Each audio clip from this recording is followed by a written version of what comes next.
I'm the only one that thinks it's weird that there's no official or required state licensure for to become a certified personal trainer. Like there's one for cosmetology, which I understand you're dealing with potentially harmful chemicals for the human skin or scalp or whatever.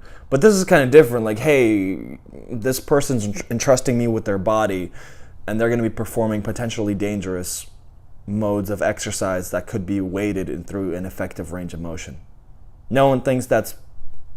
It's like, hey, these people better know what they're doing. Honestly, what am I talking about? Because if a state legislator is watching this and he's like, you know what, this guy's making a lot of good points, but no one's watching this, so I think I'm in the clear. All right, here we go. So what are we going to talk about today? We're going to talk about some basic shit. We're going to talk about some bro shit. Muscle building. Specifically nutrition, because this is going to be a two-parter. Part 1 is going to be nutrition. Part 2 is going to be training. Both are equally important. Both deserve their own due diligence, if you will. So first, we're going to talk about nutrition.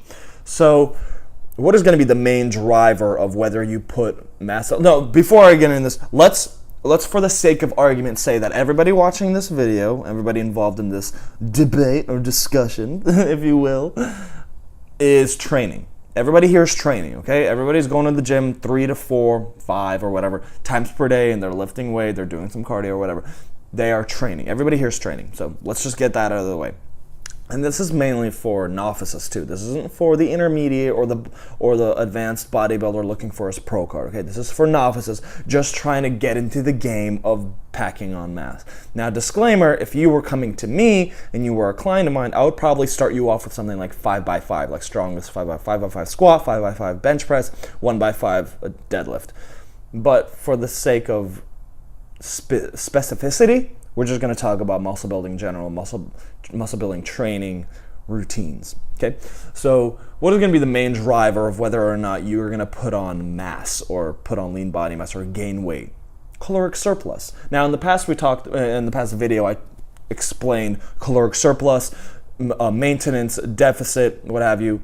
So you can source those and go back and come back here. So caloric surplus. That means you take your maintenance and you add 250 to 500 calories above that maintenance per day. So if you weigh 2,800 calories, what the fuck did I just say? What was that? So if your maintenance is 2,800 calories per day, you're going to eat about 3,000 to 3,300 calories per day. Okay, that's generally to gain a half a pound to a pound per week. Okay, we're trying to put on mass. That's how we're really gonna see if we're gaining mass or gaining weight or gaining lean body mass. Because obviously you're gonna gain fat, just as a matter of fact. Now there is something called lean bulking. Some of you might have heard lean bulking. Lean bulking is essentially bulking slower, putting on mass slower.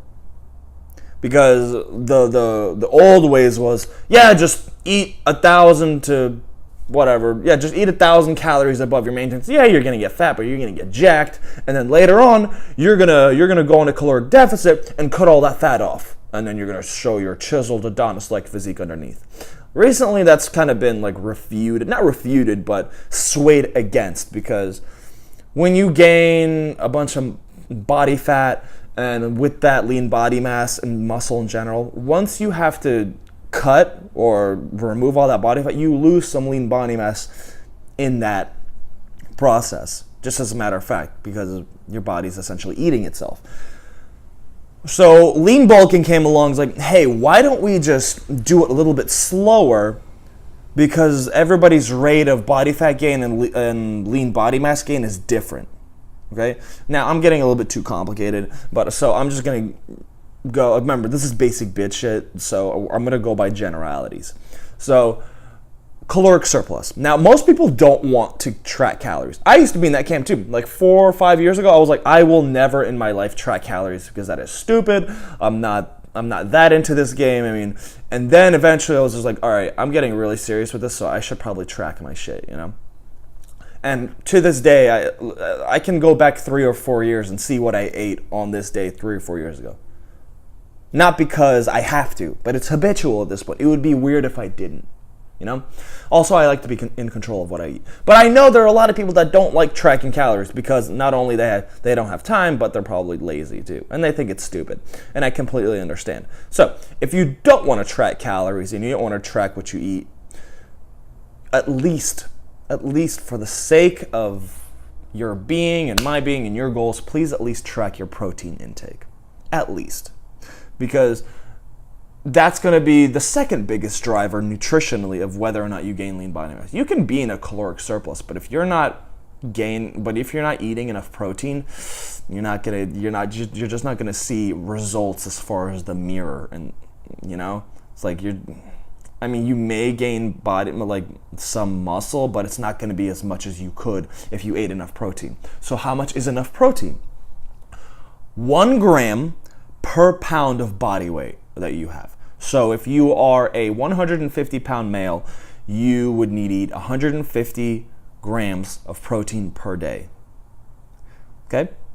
It's really simple. Mario, how can I know what protein is in everything? You know how? You carry a phone in your pocket 24/7. So don't bullshit me. You can Google that shit or download an app like MyFitnessPal or the one I use, Chronometer, and track your shit and input into their database and see how much protein or carbs or fat is in this said food item. You have the resources available. You can even Google that shit, honestly. How many grams of protein is in an apple? Not a lot, honestly, but just in general. How many grams of protein are in an apple? Boom. That's all you need to do. Don't tell me you don't have the resources available. You have a computer in your pocket. Okay? Shut up. No complaints, okay? So, at least track your protein. 1 gram per pound of body weight per day. Now, if you are tracking calories in general, carbs are discretionary. You don't need carbs. It depends on your energy levels. Like some people operate terribly on a high carb diet. They feel bloated all day. And they feel great on a low carb diet. Some people, like me, operate great on a high carb diet but feel like shit in a low carb diet. And I completely understand. I operate like shit on a low carb diet. That's just me. Everybody's different. So you can extrapolate. Once you start and you go weeks by weeks, you'll see what works for you. Because I'm not going to give you a diet and be like, do this shit, whether you like it or not, everything's going to be great. You might feel like crap, Fat is also important. That's your hormone regulators. That's your excretion of nutrients and cells and everything.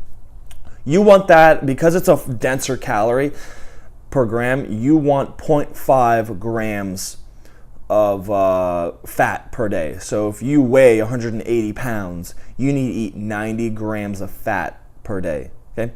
But let's just say right now, probably the most important one is protein. Okay? Calories, protein together.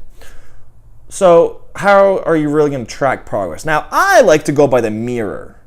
So if you look in the mirror and you like what you see, well, who cares what the scale said? I mainly like to use the scale as like a frame of reference. So if I'm trying to gain lean body mass and I step on the scale every week or once a week or once every 2 weeks, and it shows that I weigh more than I weighed previously, that means I'm doing good. That means I'm adding weight. I'm putting more numbers on the scale. That's not going to be your be-all, end-all, like, oh.